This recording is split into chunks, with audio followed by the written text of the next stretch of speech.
सादर करताना मला आनंद होते की एका माहीत नसलेल्या किंवा नव्याने शोधलेल्या एका विषयावरती मी आज मांडणी करतोय.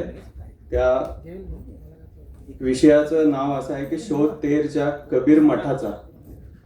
आता तेर ही भूमी किती विविधांगाने फुललेली आहे. विविध पंथांचा इतिहास त्या तेरला मिळालेला आहे आणि त्या तेरमध्ये आपल्याला अगदी जैन पंथापासून बौद्ध धर्मियांचे स्तूप मिळालेले आहेत. त्यानंतर गोरोबा काकांचं ते घर आहे आणि त्या घरामध्ये कबीर मठ नावाची वास्तू काही वर्षांपूर्वी होती. ती आता उद्ध्वस्त झालेली आहे.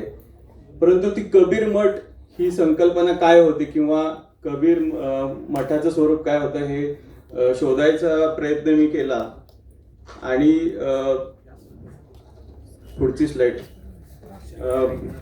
त्रिविक्रम नावाचं जे मंदिर तेरमध्ये आहे आणि ते महाराष्ट्रातलं सगळ्यात जुनं मंदिर आहे असं समजलं जातं. तर त्या मंदिराचे जे बडवे नावाचे जे पुजारी आहेत तर त्यांच्याकडे या कबीर मठासंबंधी काही कागदपत्र असलेली मिळाली आणि त्या कागदपत्रांमध्ये आपल्याला असं दिसतं की 1883 साली 462 एकर जमीन त्या कबीर मठाला होती आणि त्या कबीर मठासंबंधी त्या गावामध्ये कुणालाच काही माहिती नव्हती. आणि कबीर आडनावाचे मुसलमान मात्र त्या गावामध्ये आहेत आणि त्या सगळ्यांशी मी बोलल्यानंतर त्यांनाही त्या संबंधी काही माहीत नव्हतं. फक्त त्यांनी सांगितलं की कबीर जयंती मात्र आम्ही साजरी करतो आणि कबीर मठाची तेवढी जागा एक छोटीशी त्यांनी दाखवलेली आपल्याला तिथं बघायला मिळते. आता ही अशी उद्ध्वस्त वास्तू आहे. आता ह्या उद्ध्वस्त वास्तूतून कबीर मठ कसा होता हे कसं शोधणार हे फारच चॅलेंजिंग होतं. तिथे असलेले जे ख्वाजा कबीर होते तर ते एक साधारण 70 वर्षांचे. त्यांची मुलाखत घेतल्यानंतर त्यांनी सांगितलं की मठ पडून पण 50 वर्ष झालेली आहेत. त्याच्यामुळे त्या मठासंबंधी काही माहितीच उपलब्ध नाही आहेत. परंतु मी प्रत्येक घरामध्ये जाऊन शोधल्यानंतर चांद पाशा कबीर नावाचे एक व्यक्ती मला भेटले. साधारण 90च्या वर त्यांचं वय होतं. अक्षरशः ऑक्सिजन मास्कवरती जिवंत असलेली ती व्यक्ती होती आणि त्यांना मी विनंती केली की काही झालं तरी तुम्ही मला एक मुलाखत द्या. सुरुवातीला ते तयार नव्हते परंतु कबीर मठाविषयी मी त्यांना विचारायला आलोय असं त्यांच्या लक्षात आल्यानंतर त्यांना एक साधारण 2 तासाने तयार करून बसवण्यात आलं आणि त्यांनी काही डॉक्युमेंट्स मला दिले. त्याच्यानुसार 1883 साली कबीर मठाला 462 एकर जमीन मिळाली होती आणि संत कबीरांचा जो मुलगा होता कमाल कबीर त्याने हा मठ स्थापन केलेला होता.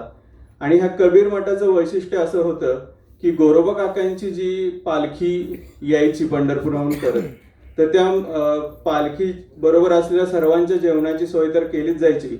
त्यापेक्षा एक वेगळं असं तिथं असं होतं की त्या मठामध्ये एक ग्रंथालय होतं आणि त्या ग्रंथालयामध्ये जैन पंथीयांच्या संबंधी पुस्तकं होती, वारकरी संप्रदायाशी संबंधित पुस्तकं होती आणि मुस्लिम धर्मियांच्या संबंधित पण काही पुस्तकं होती.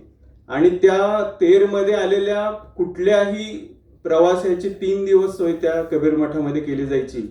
मग तो साधू असो किंवा पर्यटक असो अशी व्यवस्था तिथं होती. मग त्या प्रवाशाच्या जेवणापासून ते अंथरुणापर्यंतची सोय केली जायची आणि 12 महिने ही सेवा चालायची. त्याला खिदमत माशा असं नाव होतं. आणि ह्या कबीरांचे जे कबीर मुस्लिम जे आहेत तर त्याविषयी त्यांची एक वंशावळ मला जी मिळाली त्यानुसार ते प्रयागराजचे मूळचे आहेत. त्यांचं गोत्र भरद्वाज असं होतं आणि त्यांची जी मूळ नावं जी मिळतात वंशावळी त्याच्यामध्ये विश्वंभर कबीर आणि पार्वती कबीर अशी नावं मिळतात. त्या आधीची स्लाइड. ती एक रजिस्टर मला मिळालं की त्या कबीर मठाची अशी व्यवस्था होती की जोही प्रवासी किंवा साधू त्या कबीर मठात येईल तर त्याचं नाव, गोत्र, जात, तो त्याचं मूळ ठिकाण ह्याची नोंद केली जायची आणि तो जर शिकलेला असेल तर ती सही त्याच्याकडनं घेतली जायची आणि 3 दिवस त्याची व्यवस्था केली जायची. त्याचं रजिस्टर उपलब्ध आहे. त्या रजिस्टरचा फोटो आपल्याला पुढच्या स्लाइडमध्ये बघायला मिळतो.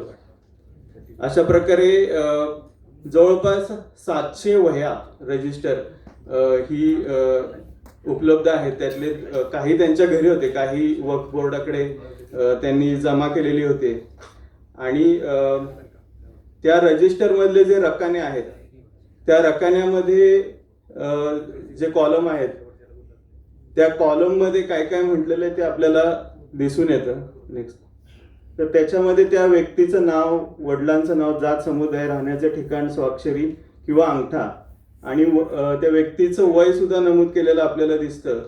आणि या कबीर मठाची पालखी पंढरपूरच्या वारीमध्ये जात होती असं आपल्याला दिसतं. आणि ह्या कमाल कबीरांनी स्थापन केलेला आणखीन एक कबीर मठ पंढरपुरामध्ये सध्या अस्तित्वात आहे. आणि त्यांच्या काही रचना विठ्ठला संबंधित आहेत की ज्याच्यामध्ये सब आलम का रखनेवाला विठ्ठल पंढरपूरवाला, फकीर उनको खूप बिराजे सब, संतन का हुआ मेला, अशा प्रकारचे सुद्धा काही रचना आपल्याला सापडतात. वालमंजुळांनी ज्या पंढरपूरच्या मठांचा जो इतिहास शोधला त्याच्यामध्ये पंढरपुरातल्या कबीर मठाची त्यांनी माहिती नोंदवलेली आहे. आणि त्याची जी स्थापना आहे ती 1850 साली केलेली आपल्याला दिसते. त्यानंतर 33 वर्षांनी ह्या तेरच्या कबीर मठाची स्थापना केलेली आपल्याला दिसते. आणि हे जे कबीरपंथीय भारतभर फिरत होते त्यातूनच कबीरांचा जो विचार जो पसरला तो आपल्याला दिसतो की तुकाराम महाराजांपर्यंत सुद्धा पोहोचला होता. म्हणून तुकाराम महाराज म्हणतात की रामा बसवंत कबीर खेळिया, जोडिया बरवा मिळाला रे, पाचवा सवंगडिया एकची घाई, तेथे नाद बरवा उमटला रे, ब्रह्मादिक सुरवस मिळवून या त्यांनी तोही खेळ निवडला रे. ह्या कबीरांची पालखी आषाढी एकादशीला पंढरपूरला 1920 पर्यंत जात होती. ज्यावेळेस हैदराबाद संस्थान भारतामध्ये विलीन झालं त्यावेळेस झालेल्या दंगलीमध्ये हा कबीर मठ उद्ध्वस्त झाला असं स्थानिकांच्या बोलण्यातून येतं. याविषयी सांगण्यासारखं खूप आहे, पण वेळेची मर्यादा लक्षात घेऊन हा विषय इथेच थांबवतो. मला हा विषय मांडण्यासाठी बोलवल्याबद्दल आयोजकांचे आभार मानतो. धन्यवाद.